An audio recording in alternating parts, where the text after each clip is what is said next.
So I was thinking a while ago about how a statutory rape, as in having sex with a minor, and homosexuality, how they have kind of inverted in terms of how heinous and horrible people think those two things are. Now, hopefully I can make it clear that I am not speaking from a personal point of view. I hopefully will not be giving my opinion on anything in this. I don't think that that's possible. But anyway, the whole idea is that in the past, especially in the US, people didn't really see statutory rape as a crime. So as such a bad crime, for example. So let's say, for example, a grown man was perhaps going around with a teenager, especially if both of them weren't married, and something happened, then I guess they would just have to get married. As in, if the young woman became pregnant, then, depending on where they are and her age, they would just have to get married because of that, because otherwise, she would be disgraced and all of this other stuff. Maybe she'd have to go to a convent and give up her baby, and there would be a lot of shame that she would have brought to the family and all that. And but of course there would be these shotgun weddings where they would just marry the person off. As things are today, if a guy was with an underage person and it was prosecuted, and of course we're not talking about the Kardashians, because I think it's Tigger and one of the young Kardashian girls, she was clearly underage and he was clearly above age, and nobody prosecuted anybody. And there are a couple other instances out there, I think, especially again amongst celebrities. But now, for an ordinary person, not a celebrity, I think I recently saw a video of people, regular people, a grown guy and a young girl, and the video was documenting the fact that people were running after this guy to try to beat him up. But at the same time, I have seen or heard of instances in the 70s, or the 60s maybe as well, where people didn't really seem to pay much mind, especially if the girl was physically developed or something like that. Now, if you turn it around and it's a younger than 18 guy, I think the number of people who care just drastically goes down, period. In the past, in the present, whatever. If it's a younger man, then people don't really give a hoot. The woman or the teacher, let's say, for example, if it's a teacher, can totally get into trouble. For example, I believe it's Letourneau is the name of the teacher, the famous teacher who was involved with, the guy was 12 when she got involved with him, and she ultimately had 2 kids for him, and they were together even after she came out of prison, because she was on parole, she was caught having sex with him, she was pregnant, she went back to jail because she breaking her parole, and surprise, surprise, this year she died of cancer. I think she was 58 or something like that. And I didn't realize that at all. But, people would have been, I think even Adam Sandler made a movie about that. I think he did. I think he made a movie about it. And most people would never, ever really, even though I was surprised to find out that the kid was 12 when she started. I think she was 33 and the kid was 12. And for me, oh my God, I mean, maybe he was tall, maybe he was big, but 12, whoa, 12 is, even for a boy, But to show that people don't really care that much, even though she did serve her time in prison, as far as I know, they sold the rights to their wedding for a 6-figure sum. People didn't cut him off and hang him out to dry and that's the end of that. No, that's not what happened. But of course, if I mean she would have had, no, she would never have been like excommunicated, like what's the word, cast out from society. She's a woman, and let's be honest, if we're talking about consent, people don't think that women can be like an aggressor per se, like that. People are, I mean, even when you think of like in Spanish or French, if there's one guy in a group of people, that group is male. If there is, whether it's French or Spanish, it's not going to be elle, it's going to be il. Like in French, is il in French? Yeah. So it's il for him and elle for her or she. And in Spanish, it would be ella and ella. Yeah.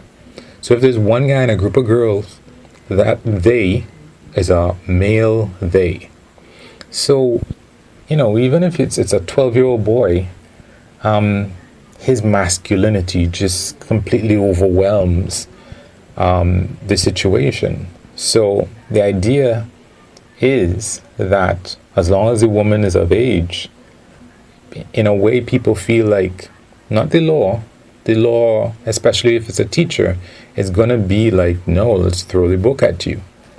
But anyway, these people, this couple, and apparently, I was looking for them. I think the lady's name is Marilee, I'm not sure, but Letourneau is her last name. Apparently they separated in 2017, and then they reconciled, and then they formally separated again in 2019, and then she died, I think, about the middle of this year. And, you can flip it around.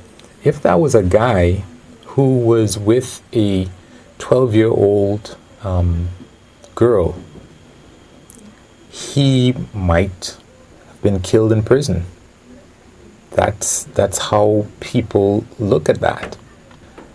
They were in a way celebrities, but in the past, people might not have killed him, in prison. They might not even have been really concerned that much at all, except that if she got, well, not to say that they wouldn't be concerned, it depends on where, and overall, in the rest of the world, I was supposed to look up a bit on France, but in the rest of the world, I think, like in India and probably some parts of Africa and some parts of South America, people are probably not as concerned as they would be in the US and in the developed world. Now, but now, in 2020,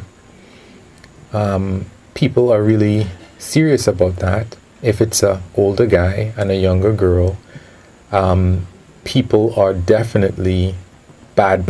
This is bad, horrible, bad. If it's a woman, I don't think people are more, I think, and maybe you think as well, people are more coming to the idea that, okay, she's bad too, okay? Let's appreciate that she's bad too, and let's not just praise this young person for, interacting with this older woman. So we're trying to make it just as bad, but it isn't. It isn't, and it's probably never going to be. But if you look in the past now with respect to homosexuality, I mean, what is the name of that guy? I can't remember the guy who made the machine who broke the code for the Nazis' encryption machine. He pretty much helped the Allies so much, and afterwards when it came out that he was gay, I think he committed suicide because of the condemnation and, ridicule and whatever else, as a result of it being known that he was gay. And if you look at Brokeback Mountain, the fact that one of the guys ended up seemingly being killed because he was gay, and now, yes, gay people, at least in people's mouths, have become ordinary.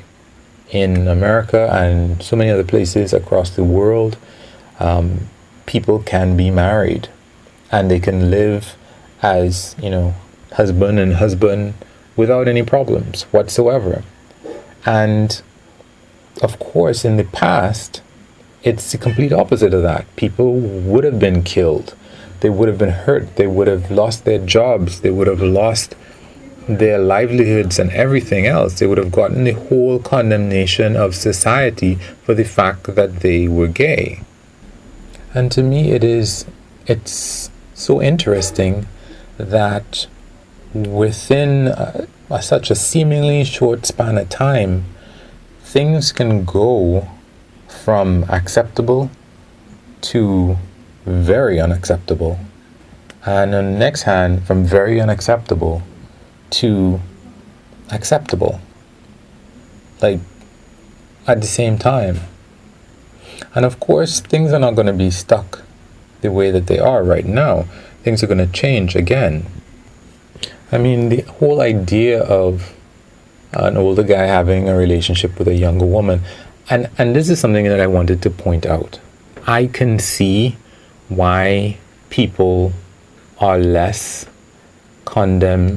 have less condemnation for an older woman and a younger guy than they would have for a older guy and a younger woman, because of that male to female power dynamic. The idea, I think, is that a male was always going to have much more power in the relationship, so that when a individual male were to have a sexual relationship with an underage person, now, as we have awoken to the fact that there is such a wide power disparity, and we're recognizing that it's not really a good thing, it is akin to the way I think that people kind of give minorities a pass when it comes to doing racist things. Not people, I think, who are racist themselves. People who are racist or have racist tendencies or have, I feel, unfair tendencies, they think that everything's equal. So a black person or a Hispanic person or an Asian person being racist to a white person is just as bad as the opposite, which is, of course, ridiculous, because any minority person is often not in the position of power to do anything to a white person. Whereas more often than not, there's always going to be white people who are in positions of power to change the life of a minority person.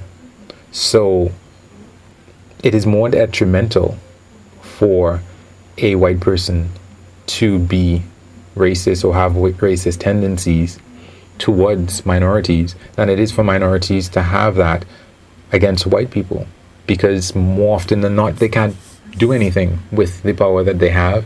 And even if they can do something, they're more than likely going to face backlash in a way that can quickly change that. Let's say, for example, some of these people who have been outed by the Me Too movement, even though they've been outed, they still have power. And even it might not be direct power, but it's still implicit power.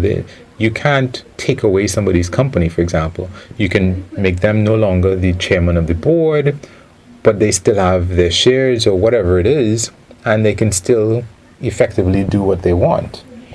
if it's a minority person who has power, it's usually power because of a position. And when they lose that position, they often don't have shares or some other means of control. Anyway, I just thought it was interesting thinking about this. See you later.